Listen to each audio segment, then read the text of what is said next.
Nosso último exemplo então de circuito, que é a polarização por divisor de tensão.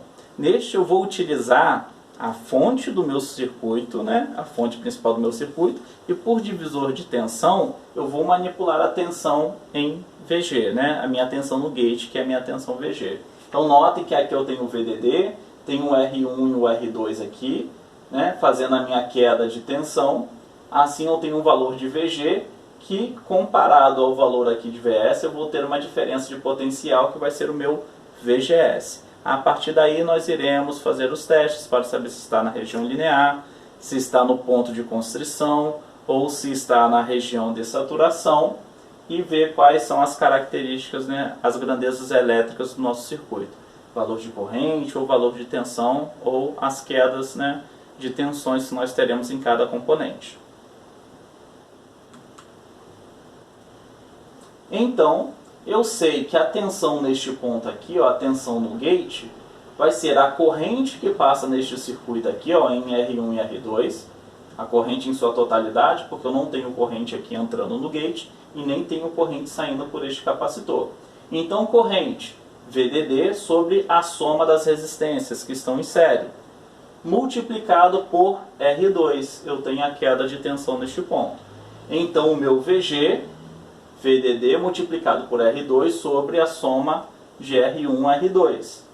E o meu VS, a tensão neste ponto, é a queda de tensão em RS. A queda de tensão em RS é a corrente D que passa neste ramo do meu circuito multiplicado pelo valor de resistência RR. Logo, RS, né? Logo, meu VGS vai ser VG menos RS e D. E o meu VG eu já encontrei logo acima. Neste gráfico, né, o nosso VGS, ele não parte da origem, como partia nos gráficos anteriores. Por quê? Se o meu ID, ó, VGS é igual a VG menos RSD. Se o meu ID é zero, se não existe corrente passando no meu circuito, o valor de VGS é igual ao valor de VG, é igual ao valor atribuído a esta queda, a este divisor de tensão. Então, por isso que, quando nós falamos, né, de uma reta, descrevendo aquela equação através dessa reta, a raiz daquela equação é o VG, ok? E quando eu tenho o VG igual a zero, né, eu tenho um valor máximo aqui, ó, de IDSS. Quando o VG é zero, eu tenho o valor de IDSS. Não é o valor máximo de operação, porque o valor máximo de operação, na verdade, nós só teremos na interseção entre a reta e a curva da equação de Shockley. Ok? Graficamente, seria esta a solução. Novamente, né, o valor de RS é o que nos dá a inclinação desta reta aqui, ó, tá ok? Só lembrando para vocês que a inclinação da reta é a tangente que nós encontramos. Neste caso aqui, como o ângulo desta reta é maior que 90, menor que 180, vai ser negativo.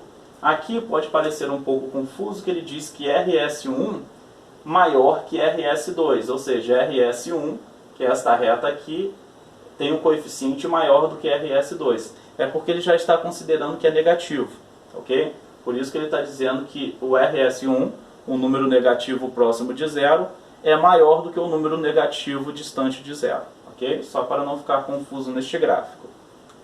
Dando continuidade para a solução do nosso circuito, nós temos aqui fonte VDD, 16 volts, o divisor de tensão, 2.1 megaohms e 270K. Ele dá um valor de capacitância, sendo que, lembrando, não vai interferir na análise do nosso circuito, porque como é um circuito de tensão contínua, os capacitores vão se comportar como chave aberta, ok? Temos o nosso RD, a nossa carga de 2.4 kΩ e o nosso RS de 1.5 kΩ, ok? Qual é o valor máximo de corrente que este transistor de efeito campo JFET permite passar no seu canal? 8 mA. E qual é o valor do VGS de corte? Menos 4 volts. Então vamos solucionar. Vamos fazer o teste na região linear e na região de saturação para ver aonde que ele está atuando. declarei as minhas variáveis, ok? Eu estou trabalhando no MATLAB, eu tenho aqui 2.1 e elevado à sexta, né? E6 significa que eu tenho 10 com exponencial 6, ou seja, 2.1 mega ohms de resistência. Aqui eu tenho 270 vezes 10 ao cubo, 270K de resistência. Meu VG, né? VDD multiplicado por R2 dividido pela soma das resistências. Declarei como simbólico o valor de corrente que eu desejo encontrar. Meu VGS, VG menos RSID, terei uma equação que vai descrever o valor de VGS. Notando aqui que o meu valor de VG é uma constante, tá? De 1,82 volts. E o meu VDS, que é o VDD menos a queda de tensão nos resistores, que vai ser igual a 16 menos 3.900 ID.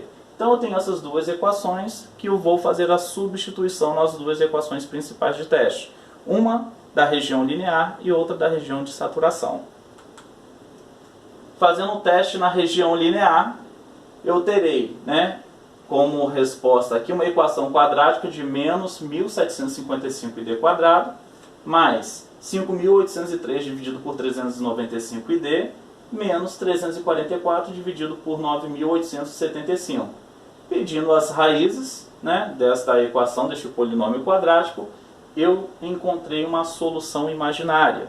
Isso significa o quê? Que eu não estou operando na região linear. E aí eu vou fazer o teste na região quadrática. Novamente, tenho que declarar ID, porque o último valor de ID lá era imaginário. Declarei ID, fiz a substituição na minha equação e pedi as minhas raízes. Encontrei 6,2 mA e 2,4 mA. Notem só que o valor máximo que este JFET pode conduzir é de 8 mA.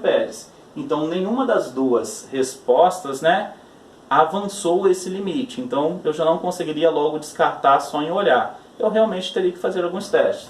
Fazendo o primeiro teste com 6,2 mA. Calculo a queda, faço o cálculo da queda de tensão em RD, deu 14,96, em RS deu 3,55, 3,35. Eu já vejo aqui que se eu somar as duas tensões vai dar maior do que o valor da minha fonte. Então já posso descartar. Eu sei que não é este valor de 6,2.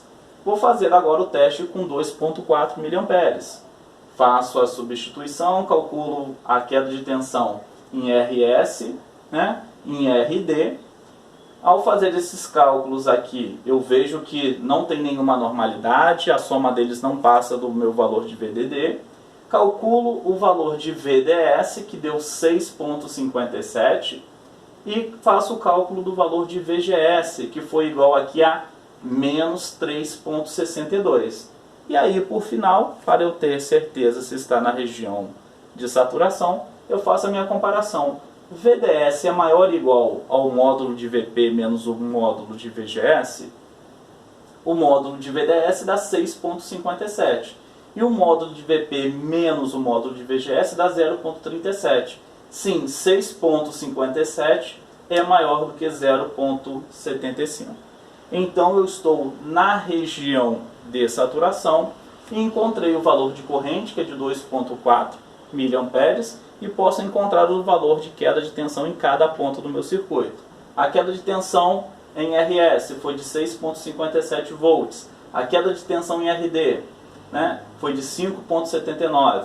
Deixa eu só corrigir aqui. A queda de tensão em RS, 3,62. A queda de tensão em RD, 7,79. A queda de tensão VDS, a queda de tensão VDS é a queda de tensão no transistor de efeito campo, o JFET. Nele foi de 6,57. Ok? Então, este é o resumo dos circuitos que nós iremos trabalhar nessa disciplina. Lógico que nós fizemos aqui de forma didática, né, os testes na região linear, na região de saturação. Na região linear, quando nós fazemos esse teste, né, na mão, ele dá um pouco mais de trabalho. Então, pode ser até que venha facilitar para vocês quando tiver que fazer o teste.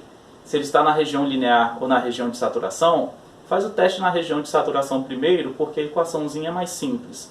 E aí, se fechar ali, se der ok, você para por ali mesmo, né? Se der positivo, se der ok na região de saturação, significa que ele não está na região linear.